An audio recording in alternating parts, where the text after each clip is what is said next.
অন্যায় কাজ আজকে আমাদের কাছে অন্যায় মনে হয় না। ছেলে মেয়ে যা করতেছে এটা অন্যায় মনে হয় না, বাবা মা যা করতেছে তার কাছে এটা অন্যায় মনে হয় না, স্ত্রী সন্তান যা করতেছে এটা অন্যায় মনে হয় না, নিজের মেয়ে ফেসবুকে উলঙ্গ পোস্ট করতেছে এটা অন্যায় মনে হয় না, নিজের ছেলে আরেক মেয়ের সাথে অবাধ মেলামেশা করতেছে জানা সত্ত্বেও অন্যায় মনে হয় না। কেন? আর এই বয়সে একটু করবে, সুবহানাল্লাহ।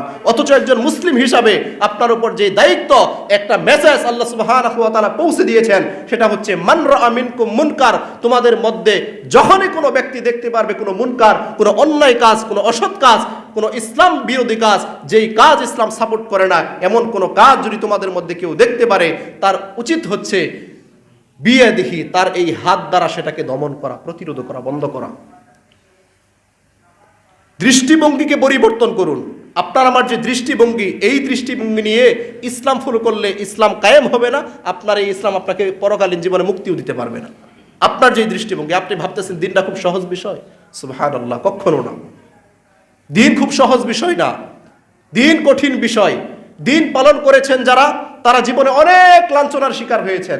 মুহাম্মদ সাল্লাল্লাহু আলাইহি ওয়াসাল্লাম নিজের চাচাদের কাছে লাঞ্ছিত হয়েছেন, ইব্রাহিম আলাইহিস সালাতু ওয়াসসালাম নিজের পিতার কাছে লাঞ্ছিত হয়েছেন, মুসআব বিন উমাইর রাদিয়াল্লাহু আনহু পরিবার ছেড়েছেন, টাকা পয়সা সবকিছু ছেড়েছেন এই দিন মানার কারণে। তারা দিনকে আঁকড়ে ধরেছিল, দিনকে তারা আঁকড়ে ধরেছিল।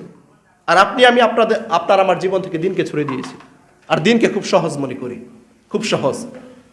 যে শুক্রবারে মসজিদে টুপি মাথায় দিয়ে আসলেই, নামাজ পড়লেই তো নিজের দিন ঠিক রাখা যায়। এটা কোন দিন? কোন দিন এটা?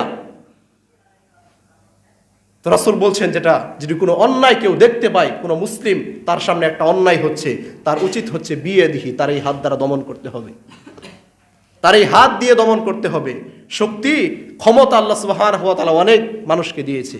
এই শক্তির, এই ক্ষমতার হেফাজত যদি আপনি না করতে পারেন, কিয়ামতের ময়দানে রক্ষা পাওয়ার কোনো উপায় নেই, কোনো উপায় নেই। এই মসজিদ থেকে একটুকাই একটা ভিক্ষুক ছেলে 10 টাকা চুরি করে নিয়ে গেলে আপনারা সবাই তাকে জাপটে ধরেন, সবাই তার বিরুদ্ধে যে পদক্ষেপ গ্রহণ করেন। আর এদেশের লক্ষ লক্ষ কোটি কোটি টাকা যারা বিভিন্ন মাধ্যম দিয়ে, বিভিন্ন সাইনের মাধ্যমে, এক সিগনেচারের মাধ্যমে লক্ষ লক্ষ টাকা বাংলাদেশ থেকে ফুতুর করে দিচ্ছে, বাংলাদেশ থেকে তারা গায়েব করে দিয়ে দেশকে দেউলিয়া করে দিচ্ছে, এদের বিরুদ্ধে আপনাদের পদক্ষেপ কি? পদক্ষেপ কি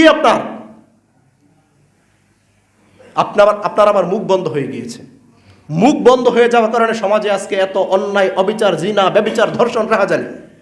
আপনি প্রতিবাদ করতে জানেন না, অথচ মুসলিম হিসাবে আপনার উপর এটা দায়িত্ব ছিল।